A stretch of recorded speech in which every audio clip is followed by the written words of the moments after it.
সালাতুল জুমার পরে আমরা এখানে সমবেত হয়েছি আল্লাহর দ্বীনের কিছু কথা আলোচনা করবার জন্য। আল্লাহ পাক রব্বুল আলামিন আমাদের এই মাজমাকে কবুল করেন। ইতিমধ্যে আমাদের মাঝে সভাপতির বক্তব্য রেখেছেন জামিয়ার কর্মকার আমির হেফাজত আল্লামা শাহ মুহিবুল্লাহ বাবুনগরী হাফিজাহুল্লাহ তাআলা ওয়া রাহা। আল্লাহ পাক রব্বুল আলামিন হযরতের নেক ছায়া আমাদের উপর, জাতির উপর, উম্মতে মুসলিমার উপর প্রলম্বিত করে দিন। কোরআনে পাকের সূরাতুন নিসার 60 নম্বর আয়াত আমি আপনাদের সম্মুখে তেলাওয়াত করেছি। আয়াতে কারিমাকে সামনে রেখে মুক্তসর কিছু কথা আরজ করার চেষ্টা করব, যেই কথাগুলো বর্তমানে আমাদের জাতীয় জীবনে, বর্তমান সময়কার খুবই প্রয়োজনীয় এবং এই সময়ে উম্মতের উলামায়ে কেরামের পক্ষ থেকে যে কথাগুলো দেশ এবং জাতির উদ্দেশ্যে যাওয়া দরকার বলে আমরা মনে করি, সেই ধরনের আমাদের কিছু কথা আমি উলামা সমাজের পক্ষ থেকে উপস্থাপন করার চেষ্টা করব ইনশাআল্লাহ। সূরাতুন নিসার যে আয়াত আমি আপনাদের সম্মুখে তেলাওয়াত করেছি, আল্লাহ পাক রব্বুল আলামিন একটি আশ্চর্যবোধক প্রশ্ন আল্লাহ করেছেন, বিস্ময় প্রকাশ করেছেন আমার মালিক আল্লাহ রাব্বুল আলামিন। তিনি বলেন, আলাম তারা ইলাল্লাযীনা ইয়াযউমুনা আন্নাহুম আমানু বিমা উনজিলা ইলাইকা ওয়া মা উনজিলা মিন ক্বাবলিক। তুমি লক্ষ্য করো, তোমরা কি দেখো না এক শ্রেণীর মানুষ এমন রয়েছে যারা নিজেদেরকে ঈমানদার বলে দাবি করে, মুমিন মুসলমান বলে নিজেদেরকে পরিচয় দেয়, অথচ ইউরিদুনা আন ইয়াতাহাকামু ইলা তাগুত, যে তারা তাগুতের কাছে বিচার চাইতে যায়, তারা তাগুতের কাছে সিদ্ধান্ত জানতে চায়, তারা তাগুতের ফয়সালা জানতে চায়। আয়াতের মধ্যে আল্লাহ পাক রব্বুল আলামিন ন্যায্যহীন ভাষায় এই কথাই বলেছেন যে কোনো ব্যক্তি যদি আল্লাহর উপর বিশ্বাসী হয় না, ঈমানদার হয়, সে কশিনকালেও তাগুতের ফয়সালা এবং তাগুতের সিদ্ধান্ত মানতে পারে না। আর যারা তাগুতের সিদ্ধান্ত মানবে, যারা তাগুতের ফয়সালা মানবে, তারা আর কিছু হলেও ঈমানদার হতে পারে না। আলো আর অন্ধকার যেমন একত্রিত হতে পারে না, রাত্রি আর দিবস যেমন এক সময় জমা হতে পারে না, আসমান আর জমিন যেরকম একত্রিত হতে পারে না, ঠিক একইভাবে আল্লাহর উপর বিশ্বাস এবং ঈমান আর তাগুতের উপর আস্থা এবং তাগুতের উপর বিশ্বাস, এই দুটো কশিনকালে একত্রিত হতে পারে না। আল্লাহ পাক রব্বুল আলামিন এই জায়গাটাতেই বিস্ময় প্রকাশ করেছেন, আশ্চর্য প্রকাশ করেছেন, অথচ কিছু মানুষ এই কাজটাই করে যায়। তারা নিজেদেরকে মুমিন বলেও পরিচয় দেয়, আবার তারা তাগুতের উপর আস্থা রাখে এবং তাগুতেরও ফয়সালা মানে। এটা পশ্চিমকালেও এটা হতে পারে না। সুতরাং তারা যেহেতু তাগুতের কাছে বিচার চায়, ফয়সালা মানতে চায়, তাদের ঈমান থাকতে পারে না। কোরআনে পাকের অনেকগুলো আয়াতের মধ্যে আল্লাহ পাক রব্বুল আলামিন আল্লাহর উপর ঈমান এবং তাগুতের উপর বিশ্বাস, এই দুটোকে দুই মেরুতে আল্লাহ দেখিয়ে দিয়েছেন। সূরাতুল বাকারার মধ্যে আল্লাহ বলেছেন, قد تبين الرشد من الغي فمن يكفر بالطاغوت ويؤمن بالله فقد استمسك بالعروة الوثقى। হেদায়েত এবং গোমরাহি পরিষ্কার, দুটোটা আলাদা আলাদা। দিবালোকের ন্যায় পরিষ্কার কোন রাস্তা সঠিক পথ, কোনটা বেঠিক পথ, কোনটা হেদায়েতের পথ, কোনটা গোমরাহির পথ, এই দোনোটা আল্লাহ বলতেছেন যে দিবালোকের ন্যায় পরিষ্কার। ফামান ইয়াকফুর বিত-তাগুতি ওয়া ইউমিন বিল্লাহ, যে তাগুতকে অস্বীকার করে আল্লাহর উপর ঈমান করে আনবে, সেই একমাত্র সঠিক পথের ধারণকারী হবে। অর্থাৎ শুধুমাত্র আল্লাহর উপর ঈমানের কথাই বলা হয়নি, সঙ্গে সঙ্গে বলা হয়েছে আল্লাহর উপর ঈমানের পাশাপাশি তাকে তাগুতকেও অস্বীকারী হতে হবে। আর কেউ যদি আল্লাহর উপরেও বিশ্বাস করে তাগুতকেও অস্বীকার করতে পারে না, সে ব্যক্তি ঈমানদার হতে পারে না। মুমিনদের জন্য রাস্তা পরিষ্কার। আল্লাযীনা আমানু ইউকাতিলুনা ফি সাবিলিল্লাহ ওয়াল্লাযীনা কাফারু ইউকাতিলুনা ফি সাবিলিত তাগুত।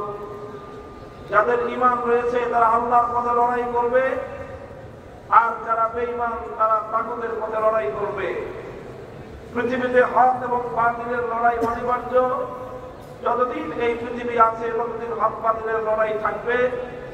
একদিকে আল্লাহর সৈনিকরা লড়বে, অপর পক্ষে তাগুতের সৈনিকরা লড়বে। হকের পথের পথিক আল্লাহর অনুসারী ঈমানদার বান্দা আর তাগুতের অনুসারীদের মধ্যে কোনোদিন আপোষ হতে পারে না। এ লড়াই চিরন্তন, এ লড়াই অনিবার্য। এখানে কোনো ধরনের আপোষকামিতার সুযোগ নাই। মুহতারাম হাজিরিন, এতক্ষণ পর্যন্ত কোরআনে পাকের অনেকগুলো আয়াতের উদ্ধৃতি দিয়ে একটা কথা আমি আপনাদের সম্মুখে ব্যক্ত করলাম। সেই কথাটা হলো যে যারা মুমিন, ঈমানের পথ ভিন্ন, আর তাগুতের উপর বিশ্বাস এবং আস্থার পথ সম্পূর্ণ ভিন্ন। এখন প্রশ্ন আসতে পারে যে তাগুত জিনিসটা কি? তাগুত কাকে বলা হয়? যেহেতু কোরআনে পাকের মধ্যে বহুবার এই শব্দটা প্রয়োগ করা হয়েছে, তাগুত এই শব্দের সঙ্গে ইসলামী আকীদার অনেক সম্পর্ক রয়েছে। এই শব্দটাকে যথাযথভাবে অনুধাবন করা একজন মুমিনের আকীদা সহিহ রাখার জন্য জরুরি। এই জন্য আমি তাগুতের পরিচয় তুলে ধরতেছি। কোরআনে পাকের মুফাসসিরিনে কেরামগণ কদীমান ওয়া হাদীসান, সর্বযুগে যারা কোরআন ব্যাখ্যা করেছেন, তাফসীর লিখেছেন, তারা তাগুতের পরিচয় দিয়েছেন। তার সংজ্ঞা এবং তার তারিফ, তার ডেফিনিশন এটা বলে দিয়েছেন। সমস্ত কথাগুলোকে যদি একত্রিত করা হয় তাহলে তাগুতের যে পরিচয় পাওয়া যায় সেটা হলো কোন গায়রুল্লাহকে যদি আল্লাহর আসনে বসানো হয়, কোন গায়রুল্লাহকে যদি আল্লাহর আসন দেওয়া হয়, সেই গায়রুল্লাহকেই বলা হয় তাগুত। আপনারা কথা বুঝতেছেন আমার? একটু রাশব্দ করেন। যদি কোন গায়রুল্লাহকে আল্লাহর আসনে বসানো হয়, তখন সেই গায়রুল্লাহকে বলা হয় তাগুত। গায়রুল্লাহ তো বুঝেন, গায়রুল্লাহ বলা হয় আল্লাহ ছাড়া যা আছে সব কি? এক আল্লাহ। আর আল্লাহ ছাড়া মহাবিশ্বের মধ্যে যা আছে সব কি? গায়রুল্লাহ। আসমান গায়রুল্লাহ, জমিন কি? মানুষ, জিন, ফেরেশতা সব কি? নবী, ওলি, আউলিয়া যা আছে সব কি? গায়রুল্লাহ। তো যে কোনো গায়রুল্লাহকে যদি কেউ আল্লাহর স্থানে বসায়, কোন গায়রুল্লাহকে যদি কেউ আল্লাহর আসন দান করে, যেই আসন আল্লাহর জন্য নির্ধারিত, যেই জায়গাটা এক আল্লাহর জন্য নির্ধারিত, সেই জায়গায় যদি কোন গায়রুল্লাহকে বসানো হয়, তখনই সেই গায়রুল্লাহকে বলা হয় তাগুত। দৃষ্টান্তের মাধ্যমে আমি আরো পরিষ্কার করতেছি। যেমন মহাবিশ্বের মধ্যে ইবাদতের উপযুক্ত একমাত্র কে? জোরে বলেন, ইবাদতের একমাত্র উপযুক্ত কে? আল্লাহ ছাড়া আর কেউ ইবাদতের উপযুক্ত নাই। লা ইলাহা ইল্লাল্লাহ, ইবাদতের উপযুক্ত একমাত্র আল্লাহ। তাহলে ইবাদতের এই আসন নির্ধারিত কার জন্য? আল্লাহর জন্য।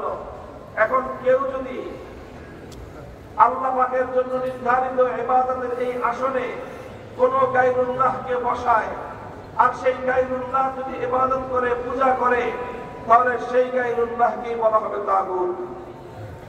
যেমন সে যুগে লাত, মানাত, উজ্জা, হুবাল মানুষ এই সকল দেব দেবতার পূজা করত, এগুলো ছিল সেই যুগের তাগুত।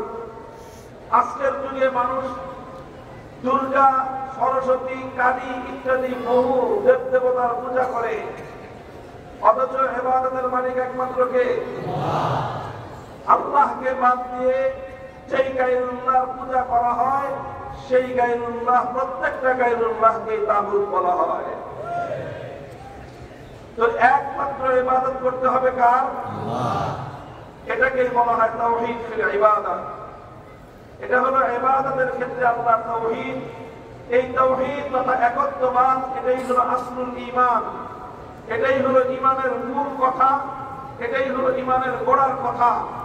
যদি তাওহীদ মজবুত না থাকে, আল্লাহর একত্ববাদের উপর বিশ্বাস যদি দৃঢ় এবং মজবুত না থাকে, তাহলে তার ঈমানের শেকড় নাই। আর যেই গাছের শেকড় নাই, সেই গাছের যেরকম অস্তিত্ব থাকে না, যার তাওহীদ ঠিক নাই তার ঈমানেরও ঠিক নাই।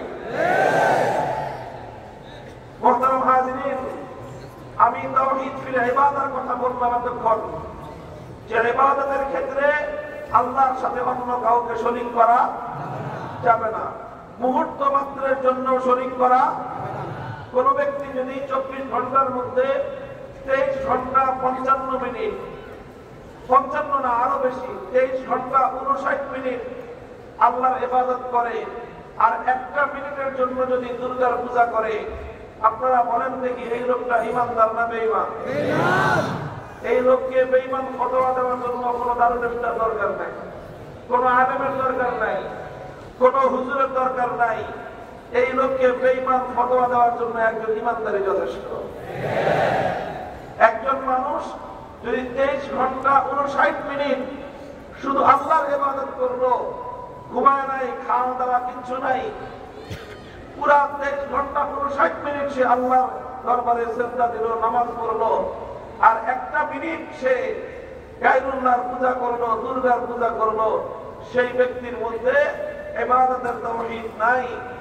সে ইবাদতের মধ্যে এক আল্লাহকে মানে নাই, সে আল্লাহর সঙ্গে দুর্গাকে শরীক করেছে 1 মিনিটের জন্য, সুতরাং তার ঈমান থাকতে পারে না। ভাই, তাওহীদের ক্ষেত্রে যেরকম আল্লাহ পাকের ইবাদতের ক্ষেত্রে যেরকম আল্লাহর তাওহীদকে আমরা বিশ্বাস করি, আল্লাহর তাওহীদকে আমরা মানি, এবং আল্লাহর এই তাওহীদের ক্ষেত্রে, একত্ববাদের ক্ষেত্রে কোন গায়রুল্লাহর বিন্দু মাত্র অংশীদারিত্বকে আমরা বরদাস্ত করি না। ঠিক একইভাবে ইবাদতের তাওহীদের মতো আল্লাহ পাক রব্বুল আলামিনের আরেকটি গুরুত্বপূর্ণ তাওহীদ রয়েছে, এটাকে বলা হয় তাওহীদ ফিল হাকিমিয়া। তাওহীদ ফিল হাকিমিয়া এর অর্থ হলো মহাবিশ্বের মধ্যে আইন তৈরি করবার, বিধান তৈরি করবার চূড়ান্ত এবং নিরঙ্কুশ ক্ষমতার মালিক একমাত্র কে? চূড়ান্ত ভাবে আইন করবেন কে? চূড়ান্ত ভাবে বিধান তৈরি করবেন একমাত্র কে?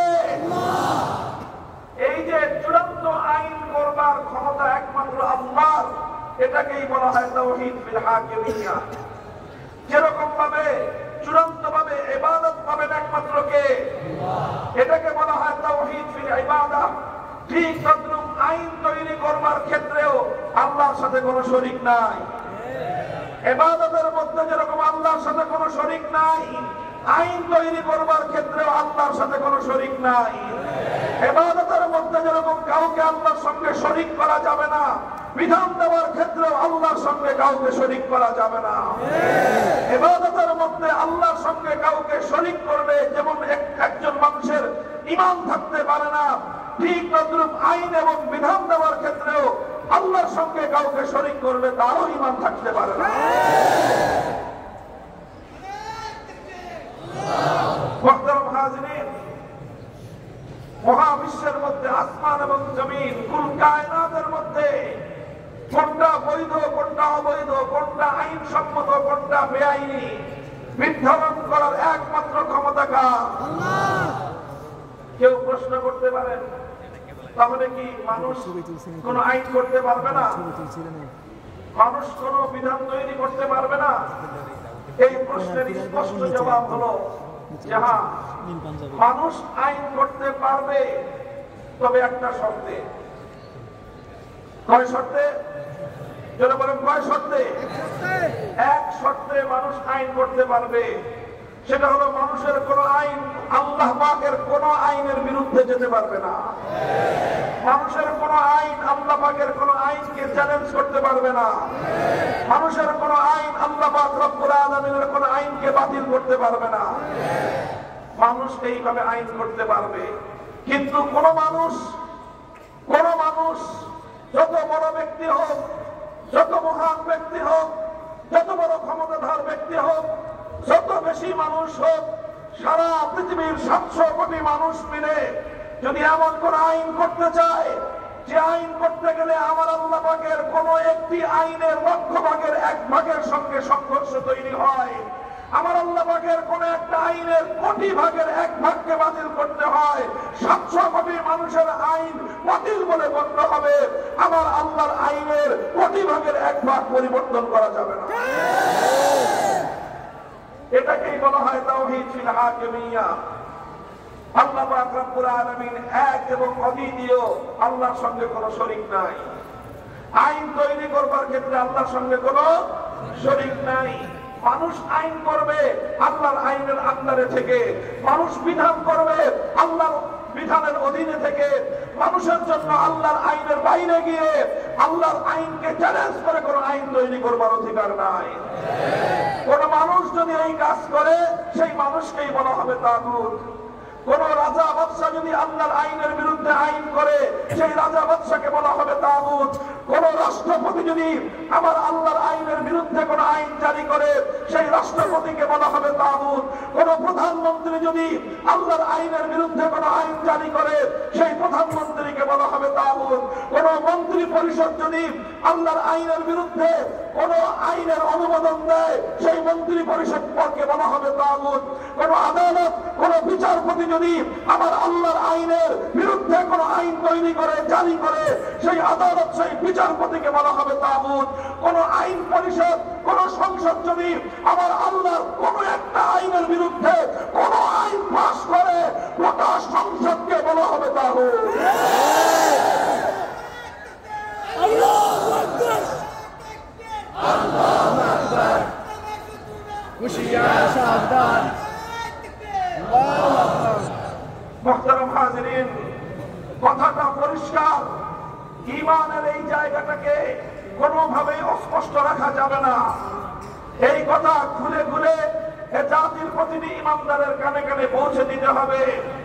এই বিষয়ে আমাদের নীরবতার কারণে, এই বিষয়ে উলামায়ে উম্মত জাতিকে যথাযথভাবে তাদের পয়গাম পৌঁছে না দেওয়ার কারণে, এই বিষয়ে উলামায়ে কেরামকে কথা বলতে বাধা দেওয়ার কারণে হাজার হাজার নয়, লক্ষ লক্ষ নয়, কোটি কোটি মুসলমান নামে মুসলমান হলেও তারা তাওহীদ ফিল হাকিমিয়া, আইনের ক্ষেত্রে আল্লাহ পাকের একত্ববাদকে অস্বীকার করে তাগুতের আইনগুলোকে স্বতঃস্ফূর্তভাবে মেনে নেওয়ার কারণে সব মুশরিক এবং বেঈমানে পরিণত হয়েছে। কোটি কোটি মুসলমান নামে মুসলমান, যেমনটা আমার আল্লাহ বলেছেন, ইয়াজরুমুনা আন্নাহুম আমানু, তারা দাবি করে যে তারা ঈমানদার, অথচ তারা কশিন গেলেও ঈমানদার হতে পারে না। মুসলিম উম্মাহর মধ্যে, মুসলমানদের মধ্যে, এক আল্লাহর উপর বিশ্বাসী ঈমানদারদের মধ্যে এই অভিশপ্ত ধারা যে আল্লাহর আইনের জায়গায় কোন গায়রুল্লাহর আইন চলবে, থাকবে, এটা মুসলমানদের মধ্যে কোনোদিন ছিল না। মুসলমানদের খেলাফতে রাশেদার যুগে ছিল না, খেলাফতে বনু উমাইয়ার যুগে ছিল না, খেলাফতে বনু আব্বাসিয়ার যুগে ছিল না। সর্বপ্রথম উম্মতে মুসলিমার মধ্যে এই অভিশপ্ত ধারা চালু করেছে যেই অভিশপ্ত সম্প্রদায়, তাদেরকে বলা হয় তাতারি মঙ্গোলীয় সম্প্রদায়। তারা 6ষ্ঠ শতাব্দীতে মুসলমানদের খেলাফতের মার্কাজ বাগদাদকে ধ্বংসস্তূপে পরিণত করে লক্ষ লক্ষ মুসলমানদেরকে ধ্বংস করে হত্যা করে তারা মুসলিম বিশ্বের বিশাল এলাকা দখল করে নেয়। শুধু দখল করে না, মুসলমানদের দেশ ছাড়া হয়েছে এটা বড় কথা ছিল না, বরং সবচেয়ে ভয়ঙ্কর যে বিপদ মুসলিম জাতির উপর চেপে বসলো সেটা হলো তাতারিরা আল্লাহর আইনকে উৎখাত করে সেই জায়গায় তারা তাদের নেতা চেঙ্গিস খানের বানানো আইন মুসলিম জাতির উপর চাপিয়ে দিল।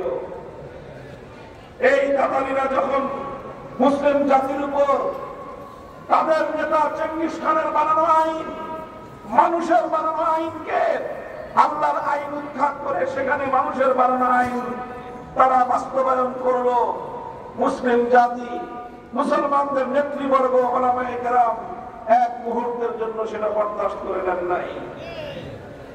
লড়াই করেছেন, সংগ্রাম করেছেন, যুদ্ধ করেছেন, রক্ত দিয়েছেন।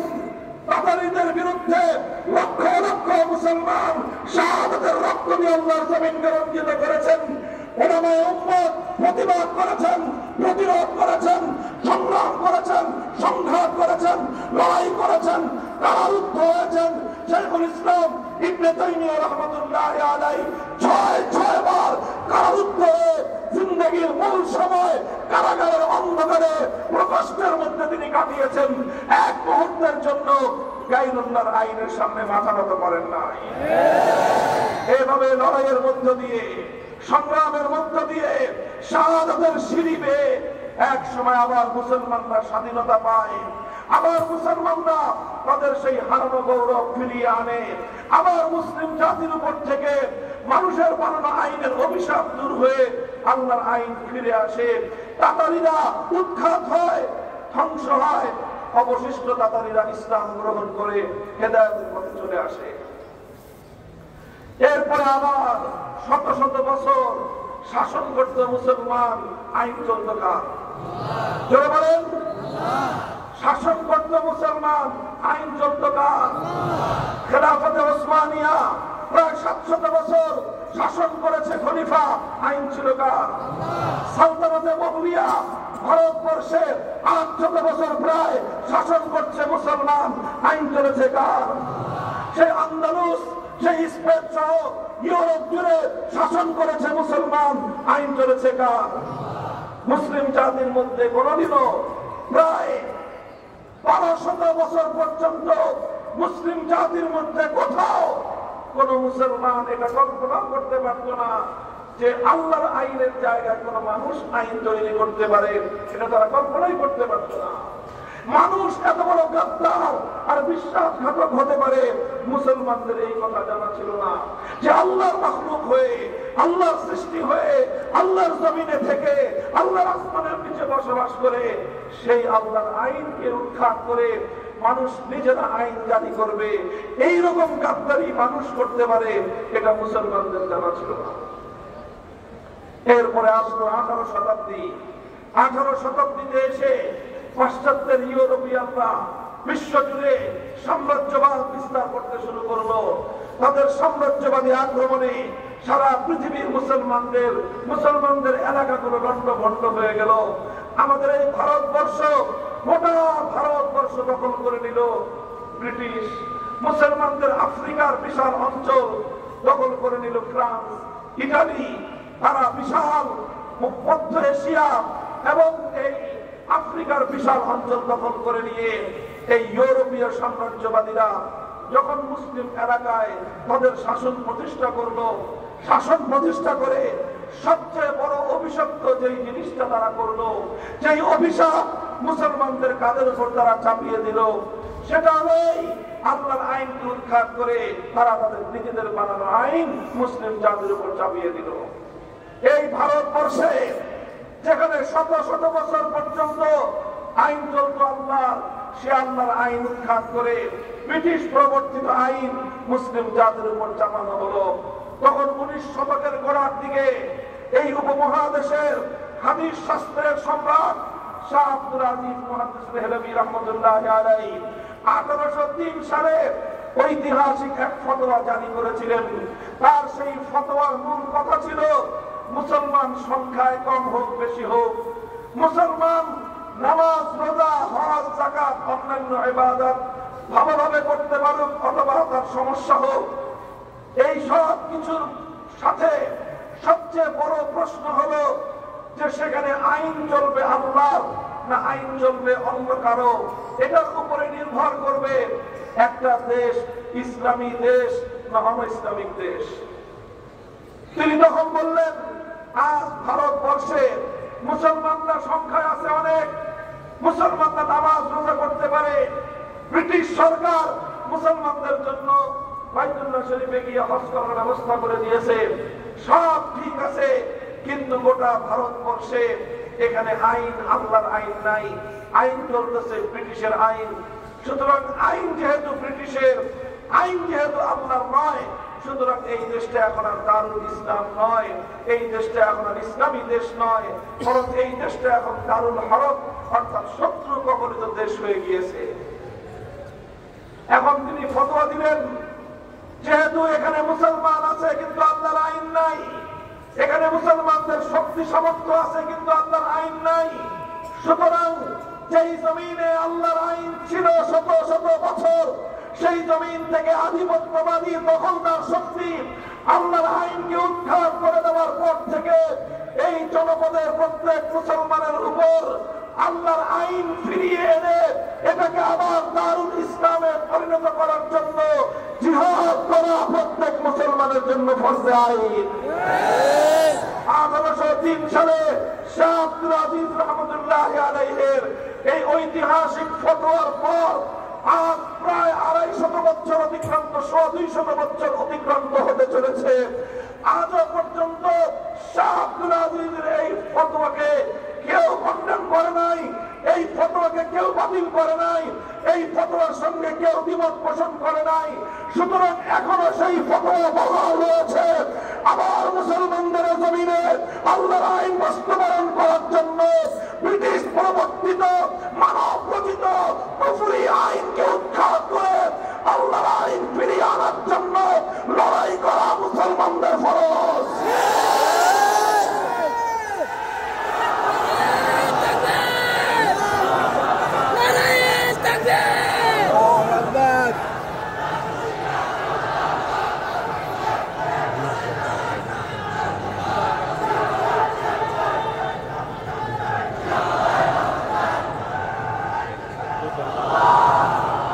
মুহতারাম হাজিরিন, ইতিহাসের কথা বললাম, ফতোয়ার কথা বললাম। আজ এই একবিংশ শতাব্দী 2024 সালের প্রান্তে এসে 2025 সালের মাথায় দাঁড়িয়ে আজ আমরা স্পষ্ট ভাষায় আমাদের কথাগুলো জাতির সামনে তুলে ধরতে চাই। আমরা জাতিকে বলতে চাই, অনেক রক্ত দিয়েছে আমাদের পূর্বপুরুষরা, অনেক জীবন দিয়েছে আমাদের বাপ-দাদারা, অনেক রক্তের সিঁড়িতে আমরা বারবার স্বাধীনতা অর্জন করবার চেষ্টা করেছি।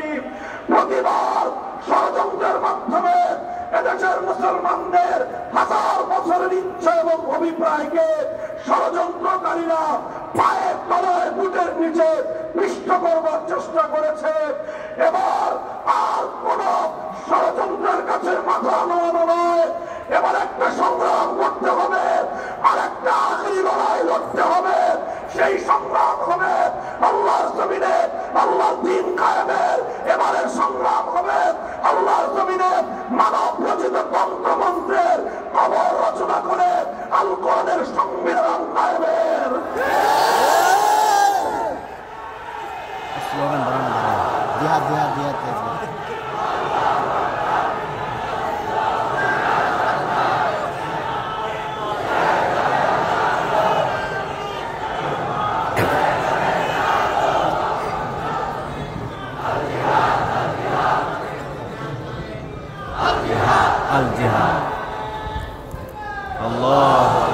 মুহতারাম হাজিরিন, 1803 সালে শাহ আব্দুল আজিজ রহমতুল্লাহ আলাইহির এই ঐতিহাসিক ফতোয়ার পরে মুসলমানরা আবার ব্রিটিশের আইনকে উৎখাত করে, কুফরি মতবাদ উৎখাত করে আল্লাহর আইন ফিরিয়ে আনবার জন্য বারবার তারা জিহাদের ময়দানে গিয়েছেন, বারবার তারা রক্ত দিয়েছেন, শাহাদাত বরণ করেছেন।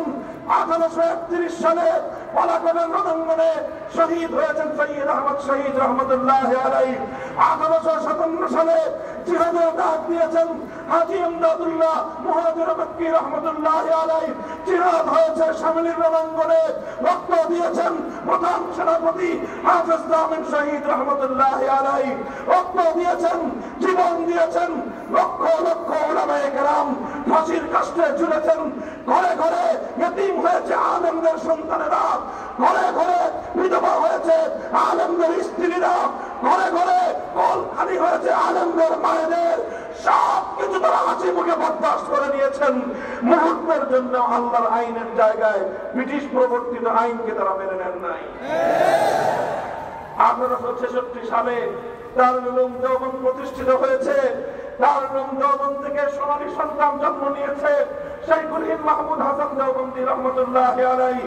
আবার শুরু হয়েছে আন্দোলন, আবার শুরু হয়েছে সংগ্রাম, হয়েছে তাহরিকে রেশমি রুমাল, হয়েছে তাহরিকে খিলাফত।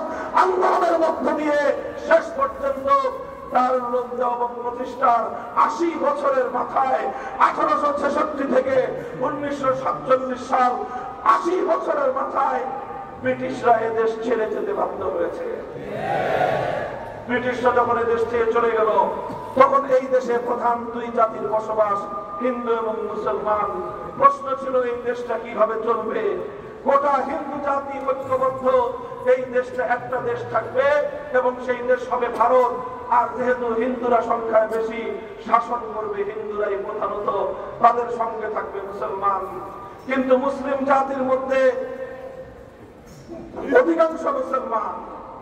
অধিকাংশ মুসলমান তারা সিদ্ধান্ত নিল যে না, আমাদের পূর্বপুরুষরা পালাকোটের রণাঙ্গনে জিহাদ করেছেন, রক্ত দিয়েছেন, শুধুমাত্র একটি দেশ গড়ার জন্য নয়, শামিলির রণাঙ্গনে জীবন দিয়েছেন, রক্ত দিয়েছেন, শুধু একটি মানচিত্রের জন্য নয়। দারুল উলুম দেওবন্দ প্রতিষ্ঠিত হয়েছে শুধু একটি পতাকার জন্য নয়। আমাদের রক্ত, আমাদের জীবন, আমাদের শাহাদাত, আমাদের সংগ্রাম সব কিছু ছিল একটি মানচিত্র শুধু নয়, বরং এমন একটি মানচিত্রের জন্য, এমন একটি ভূখণ্ডের জন্য, যেই ভূখণ্ডে আর কিছু থাকুক বা না থাকুক সেখানে আইন চলবে কার।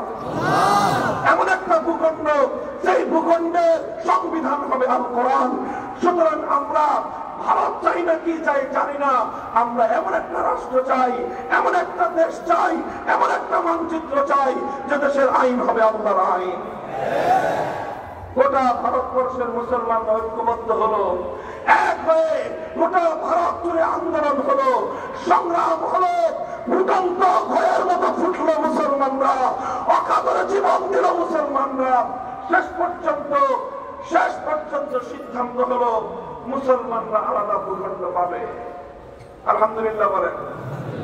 সিদ্ধান্ত হলো মুসলমানরা আলাদা ভূখণ্ড পাবে। এমন একটা ভূখণ্ড মুসলমানরা পাবে যেখানে ব্রিটিশের আইন চলবে না, যেখানে কুফরি সংবিধান চলবে না। মুসলমানরা এমন একটা ভূখণ্ড পাবে যেই ভূখণ্ডে মুসলমানরা শরীয়তে ইসলামিয়া নাফিজ করবে, যেই দেশের সংবিধান হবে আল কোরআন, আইন চলবে একমাত্র আল্লাহ। 1947 সালে সেই ভূখণ্ড মুসলমানরা পেল। আর এই ভূখণ্ডের জন্য মুসলমানদেরকে অনেক মূল্য দিতে হয়েছে, অনেক মূল্য, অকল্পনীয় মূল্য। লক্ষ লক্ষ মুসলমান, গোটা ভারতবর্ষের অনেক মুসলমান আপনাদের পিঠে মাটি, কোটি কোটি টাকার সম্পদ ছেড়ে দিয়েছে, নিজের বাড়ি ছেড়েছে, ঘর ছেড়েছে, ছেড়ে অজানার পথে বাড়ি দিয়েছে, হিজরত করেছে, কোটিপতি ইসলামের জন্য পথের ভিখারিতে পরিণত হয়েছে। আসতে গিয়ে অনেকের ভাই শহীদ হয়েছে, রাস্তা পথে অনেকে সন্তান হারিয়েছে, অনেকে বাবা মা হারিয়েছে, অনেক ভাই তার বোন থেকে বিচ্ছিন্ন হয়েছে, অনেক বোন স্বামী থেকে বিচ্ছিন্ন হয়েছে, অনেক স্বামী স্ত্রী থেকে বিচ্ছিন্ন হয়েছে। মুসলমানরা সব ছেড়েছে, বাড়ি ছেড়েছে, ঘর ছেড়েছে, সম্পদ ছেড়েছে, আপনজন ছেড়েছে, শুধু একটা সামান্য তামান্না নিয়ে, একটা আকাঙ্ক্ষা নিয়ে, একটা দেশ পাবো যে দেশে আইন চলবে। বড় রক্ত খরচ হৃদয়ে ইতিহাস পড়লে সেই সকল মুসলমানদের কথা মনে করবে আজও কোনো মুসলমানের চোখে ঘুম আসার কথা নয়। সেই ইমানদারদের কথা চিন্তা করলে যারা হাজার হাজার মাইল পথ পাড়ি নিয়েছিল, আর কোনো স্বার্থে নয়, শুধু একটা স্বপ্ন নিয়ে, শুধু একটা স্বপ্ন। সেই স্বপ্নটা ছিল এমন একটা দেশ হবে যে দেশের সংবিধান হবে আল কোরআন। 1947 সালে সেই দেশ হলো। আর এই কোরআনের দেশ গড়ার জন্য, ইসলামী হুকুমত কায়েমের জন্য ভারতবর্ষে অনেকেই রক্ত দিয়েছে। রক্ত দিয়েছে পাঞ্জাবের মুসলমানেরা, রক্ত দিয়েছে সীমান্ত প্রদেশের মুসলমানেরা, বেলুচিস্তানের মুসলমানেরা, লাহোর থেকে করাচি পর্যন্ত অসংখ্য অগণিত মানুষকে জীবন দিতে হয়েছে, রক্ত দিতে হয়েছে। তবে আশ্চর্যের কথা, এই বাংলাদেশের মুসলমানদের অজানা ইতিহাস, তোমাদের হৃদয়ে রক্তক্ষরিত ইতিহাস, ইসলামী রাষ্ট্র বাস্তবায়নের জন্য, আল কোরআনের সমাজ গড়বার জন্য গোটা ভারতবর্ষে যত মানুষ জীবন দিয়েছে, যত মানুষ স্যাক্রিফাইস করেছে, যত মানুষ আত্মত্যাগ স্বীকার করেছে, এর মধ্যে প্রথম নাম যাদের আসবে, সবচেয়ে বেশি রক্ত যারা দিয়েছে, সেই জাতির নাম বাংলাদেশের মুসলমান। এই বাংলাদেশের সেই মুসলমান যারা রক্ত দিয়ে ইসলামী রাষ্ট্র করতে চেয়েছিল, যারা ইসলামী রাষ্ট্রের জন্য জীবন দিয়েছিল, তারা তো আসমান থেকে নেমে আসে নাই। কেউ তোমার দাদা, কেউ তোমার বাবা, কেউ আমার দাদা, আমাদের পূর্বপুরুষরাই এই মাটিতে ইসলামী রাষ্ট্র প্রতিষ্ঠার জন্য সবচেয়ে বেশি ত্যাগ করেছিল। এই আমাদের পূর্বপুরুষ তিতুমীর রহমতুল্লাহ আলাইহি পাশ দিয়ে কেল্লা করে ইংরেজদের বিরুদ্ধে রুখে দাঁড়িয়েছিলেন। এই আমাদের মাটির সোনালী পুরুষ হাজী শরীয়তুল্লাহ ফরায়েজি আন্দোলন করেছিলেন এ জাতির মধ্যে আল্লাহর ফরজ বিধান বাস্তবায়নের জন্য। অনেক অনেক মূল্য দিয়েছি আমরা, মূল্য দিয়েছে মাটির মানুষ, মূল্য দিয়েছে আমার তোমার পূর্বপুরুষরা। এই রক্ত দিয়ে, জীবন দিয়ে, মূল্য দিয়ে আমরা একটা মানচিত্র নিলাম। এই মানচিত্র নেওয়ার সময় বাড়ির কাছের কলকাতা, কলকাতাকে লাথি মারলাম। আমাদের বাড়ির পাশের দেশের বাংলাদেশের চতুর্পার্শ্বে ঘেরা ভারত, এই ভারতকে আমরা বৃদ্ধাঙ্গুলি দেখালাম। দিল্লিকে 14 তালাক দিলাম, দিল্লিকে 14 তালাক দিয়ে ভারতকে ছেড়ে, কলকাতাকে ছেড়ে আমাদের বাংলাদেশ থেকে 2000 মাইলের দূরত্বে পশ্চিম পাকিস্তানি খান পাঠানদের সঙ্গে আমরা হাতে হাত রাখলাম, ঐক্যবদ্ধ হলাম। পশ্চিম পাকিস্তানি খান পাঠানদের প্রতি আমাদের আলাদা কোনো আলগা প্রীত ছিল না, তাদের প্রতি আলাদা কোনো ভালোবাসা, ভালো লাগা ছিল না। আমাদের ভালোবাসা, আমাদের প্রেম, আমাদের ভালোবাসা শুধু ছিল আল্লাহর কোরআনের প্রতি। আমাদের ভালোবাসা, হৃদয়ের আর্দ্র আকাঙ্ক্ষা ছিল একটাই, এমন একটা দেশ পাবো যে দেশে আইন চলবে কার। বাংলাদেশের মুসলমান, এগুলো তোমাদের ইতিহাস, এগুলো আমাদের ইতিহাস, তোমার দাদার ইতিহাস, তোমার বাবার ইতিহাস। এই ইতিহাস আজ তোমাকে ভুলিয়ে দেওয়া হয়েছে। আজ তোমাকে কেউ বিএনপির নামে, কেউ আওয়ামী লীগের নামে, নানা নামে তোমাদেরকে ভাগ করে নিয়ে গিয়েছে। আর তোমাদেরকে তোমাদের পূর্বপুরুষদের ইতিহাস ভুলিয়ে দিয়েছে। তোমাদেরকে কেউ সমাজতন্ত্রের কর্মী বানিয়েছে, কেউ তোমাদেরকে গণতন্ত্রের কর্মী বানিয়েছে। অথচ তোমার পূর্বপুরুষরা ছিল আল্লাহ দ্বীনের সৈনিক, তারা রক্ত দিয়েছিলেন আল্লাহ দ্বীনের জন্য। পরবর্তী ঘুমন্ত মুসলিম জাতির অনবহিত কাফের সম্প্রদায়, একটু নিজেদের অতীতকে ঘাটো, নিজের বাপদাদের ইতিহাস জানবার চেষ্টা করো। তোমাদের কার কার বাপদাদারা 47-এর পূর্বে আল্লাহ জমিনে কোরআনী হুকুমত কায়েম করার জন্য রক্ত দিয়েছিল, সংগ্রাম করেছিল, জীবন দিয়েছিল। সেই ইতিহাস উদ্ঘাটন করে নিজের আত্মপরিচয় জানবার চেষ্টা করো এবং আবার সে পথে নিজেকে নিবেদন করো। মুহতারাম হাজিরিন, এরপরে 1947 সালে একটা দেশ আমরা পেলাম আল্লাহর কোরআনের নামে, ইসলামের নামে, এই অঙ্গীকারের নামে যে এখানে আইন চলবে কার।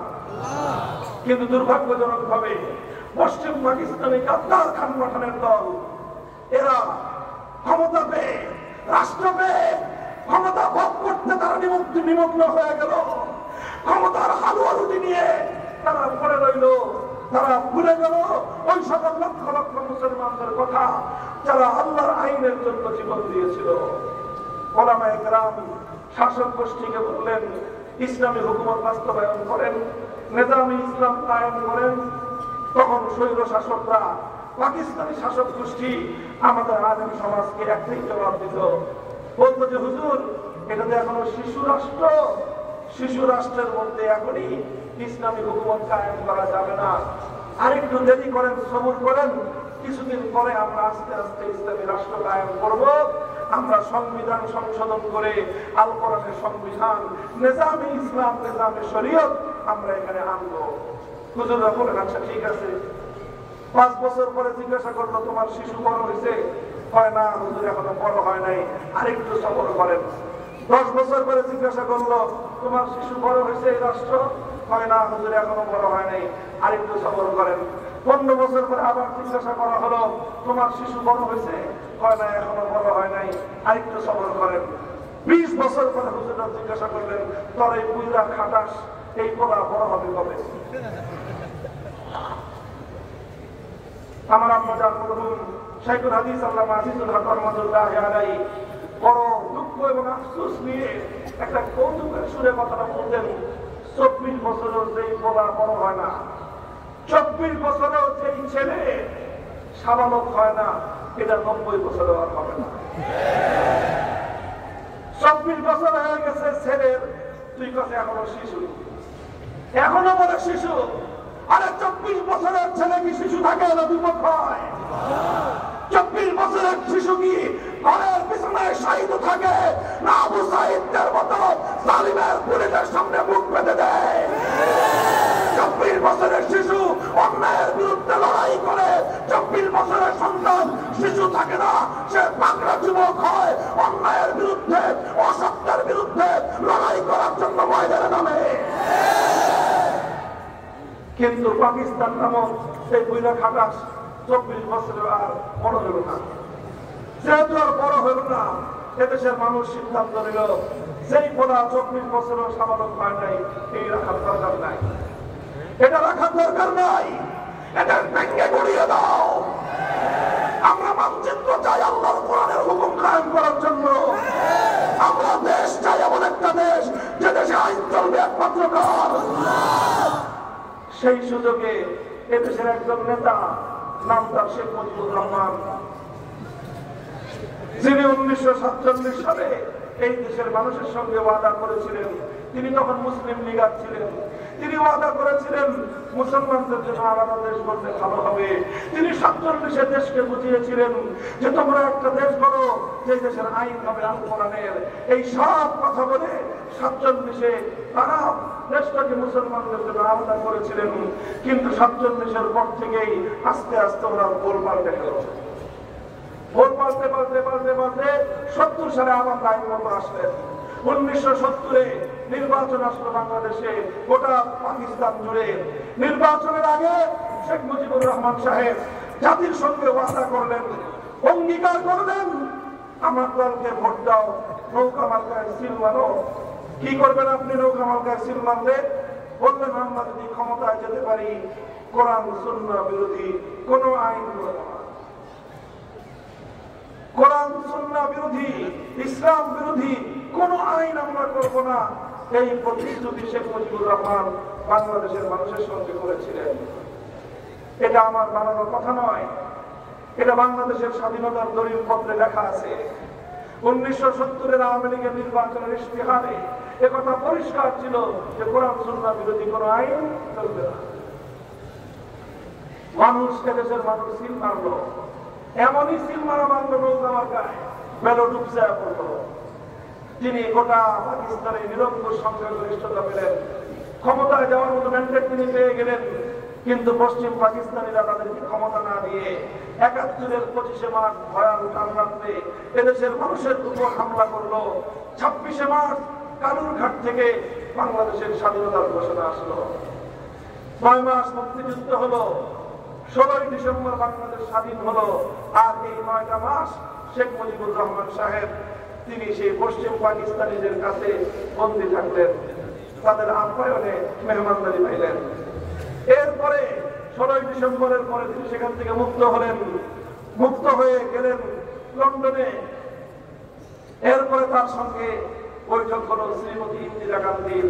ভারতের তৎকালীন প্রধানমন্ত্রী ইন্দিরা গান্ধী শেখ মুজিবুর রহমান সাহেবকে বলে দিলেন, বাংলাদেশে যাও, বাংলাদেশে গিয়ে এমন একটা সংবিধান প্রণয়ন করবা যেই সংবিধানের মূলনীতি হবে ভারতের সংবিধানের মূলনীতি, যেই সংবিধানের মাধ্যমে তুমি বাংলাদেশের মানুষকে ভারতের গোলামে পরিণত করবা, যেই সংবিধানের মাধ্যমে বাংলাদেশ মানচিত্র স্বাধীন থাকবে কিন্তু আসলে এটা হবে ভারতের গোলাম। তিনি সেই ইন্দিরা গান্ধীর প্রেসক্রিপশন অনুযায়ী ৭২ সালে একটা সংবিধান তৈরি করবেন, যেই সংবিধানের মূলনীতিগুলো সব ভারতীয় সংবিধান থেকে পাচারকৃত জাতীয়তাবাদ, ধর্মনিরপেক্ষতাবাদ, গণতন্ত্র, সমাজতন্ত্রের মতো কয়েকটা কুফরি মূল ভিত্তির উপর তিনি ৭২ সালে সংবিধান করলেন। আর এই সংবিধানের আলোকে কোরআন সুন্নাহ বিরোধী আইন না করা তো দূরের কথা, কেউ যেন এদেশে কোরআন সুন্নাহর আইন বাস্তবায়নের দাবিও তুলতে না পারে, এই জন্য ইসলামী রাজনীতিকে আইন করে তিনি নিষিদ্ধ ঘোষণা করবেন।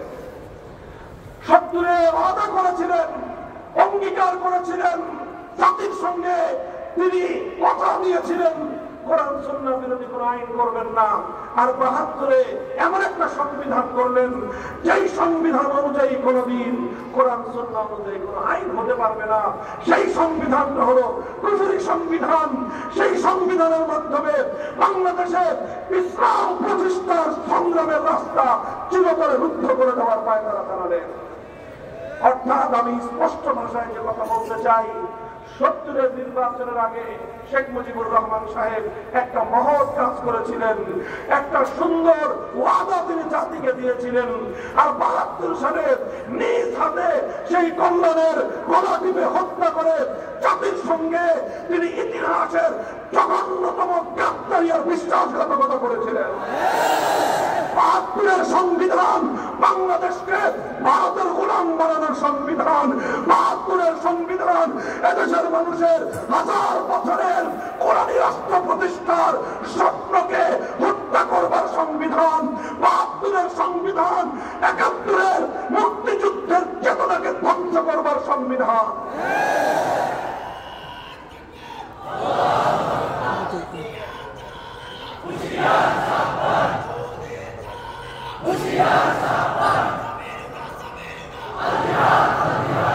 ভাই, এই কথাটা খুব ভালো করে মনে রাখবেন। ৭১-এর চেতনা একটা, ৭২-এর চেতনা আর একটা। ৭১-এর চেতনা ছিল জালিমের বিরুদ্ধে মজলুমের লড়াই। ৭১-এর চেতনা ছিল বৈষম্যহীন সমাজ করবার লড়াই।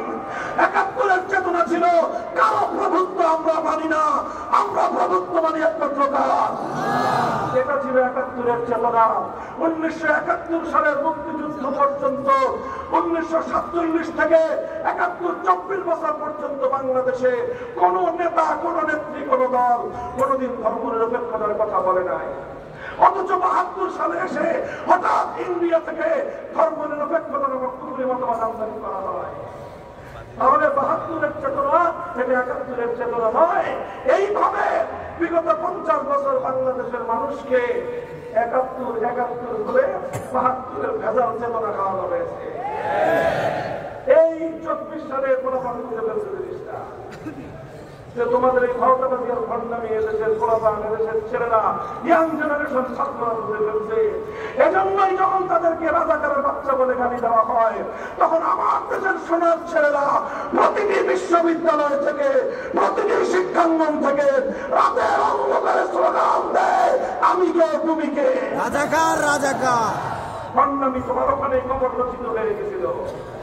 তোমরা ৫০ বছর জাতির সঙ্গে গাদ্দারি করেছিলাম।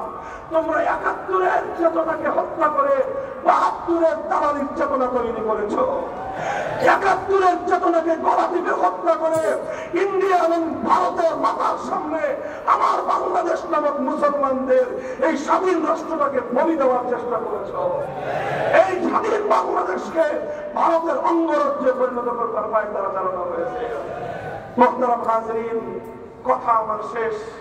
দীর্ঘ ইতিহাস বললাম, হৃদয়ের অনেক কথা, অনেক কষ্টের কথা বললাম, আমাদের পূর্বপুরুষদের অনেক আত্মত্যাগের কথা বললাম।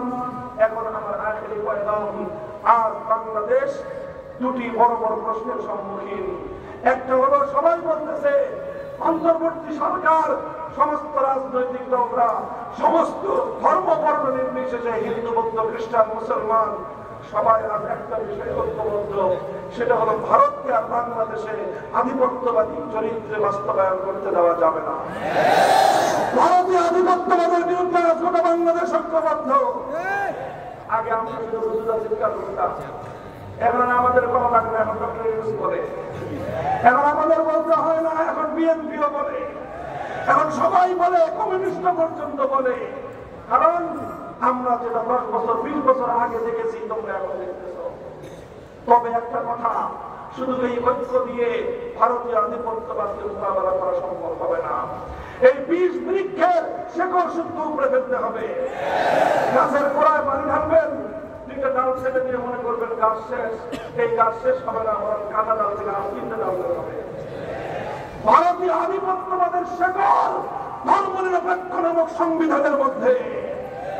সংবিধানের ধর্মনিরপেক্ষতার এই আইন, এই নীতি ভারত থেকে আমদানি করে বাংলাদেশকে ভারতের গোলামে পরিণত করা হয়েছে।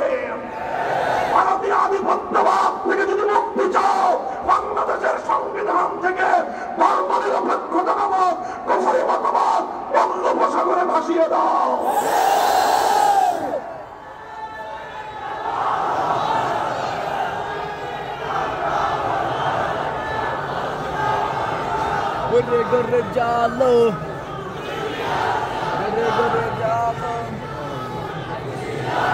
এরপরে এটা আমাদের স্পষ্ট কথা, একমত আছেন?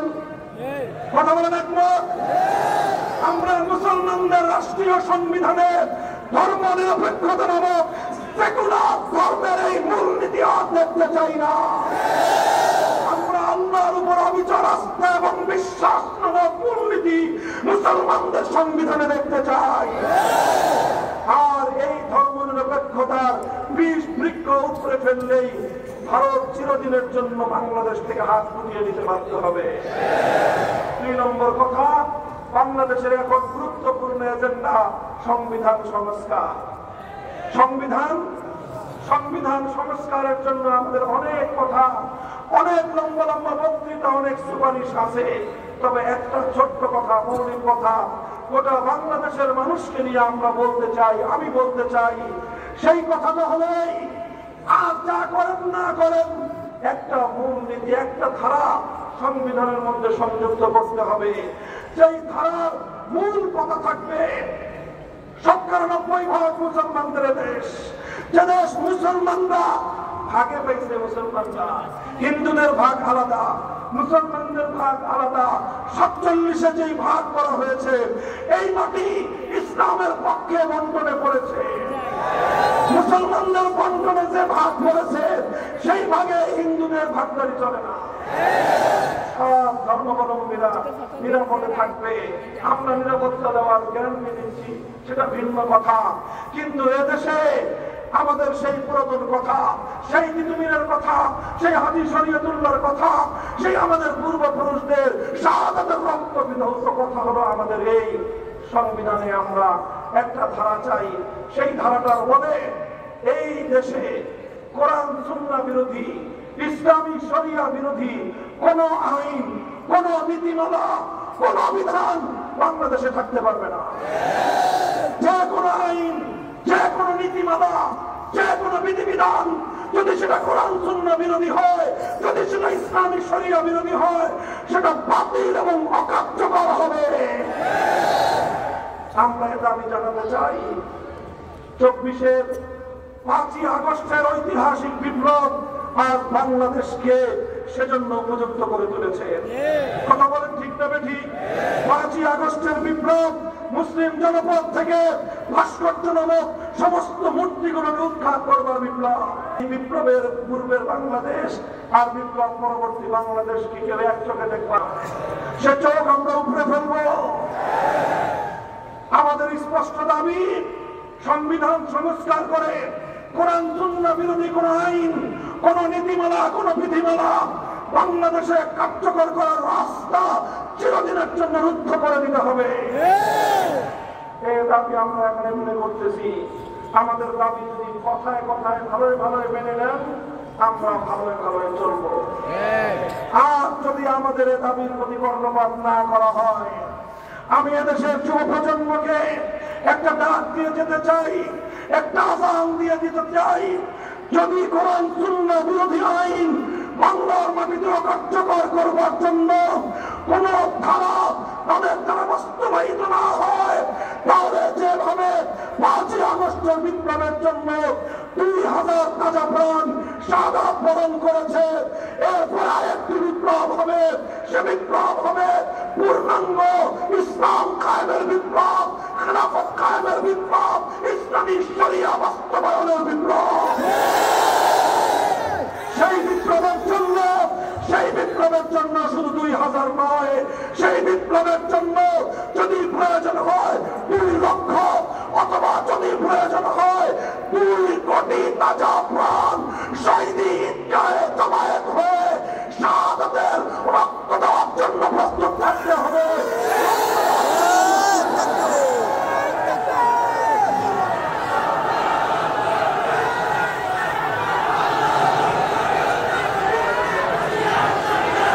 ইসলামী বিপ্লব বলার জন্য আমাদের পূর্বপুরুষদের 100 বছরের আরজু ও তামান্না পূর্ণ করার জন্য, আমার ভূখণ্ডে আল কোরআনের আইন বাস্তবায়নের জন্য, মানব রচিত কুফরি তন্ত্রমন্ত্র উৎখাত করে আল্লাহর আইন কায়েম করবার জন্য শহীদি ঈদগাহে জমায়েত হয়ে রক্ত দিতে কারা কারা প্রস্তুত?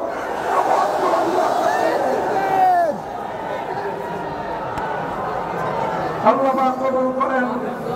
এগুলো কিন্তু শুধু কথার কথা না, বসেন, এগুলো শুধু কথার কথা না, বলেন এটা অঙ্গীকার, বলেন বলেন এটা শপথ। এই অঙ্গীকার আল্লাহর সঙ্গে ইনশাআল্লাহ হয়তো খেলাফত, নয়তো শাহাদাত, হয়তো খেলাফত। ইনশাআল্লাহ আল্লাহ কবুল করেন। প্রয়োজনে রক্তের উপর দিয়েই আল্লাহর জমিনে আল্লাহর দ্বীনকে বিজয়ী করা হবে। প্রস্তুতি নেন। এখন আর শুধু মাদ্রাসা একা নয়, প্রতিটি বিশ্ববিদ্যালয়ে আল্লাহর দ্বীনকে চিন্তা করার সৈনিক তৈরি হয়ে গেছে। দিন যত যাবে তত বেশি এদেশ ইসলামের জন্য আরো বেশি উর্বর হয়ে উঠবে। প্রস্তুতি নাও। ওয়া মা তাওফীকি ইল্লা বিল্লাহ ওয়া আখিরু দাওয়ানা আলহামদুলিল্লাহি রাব্বিল আলামিন।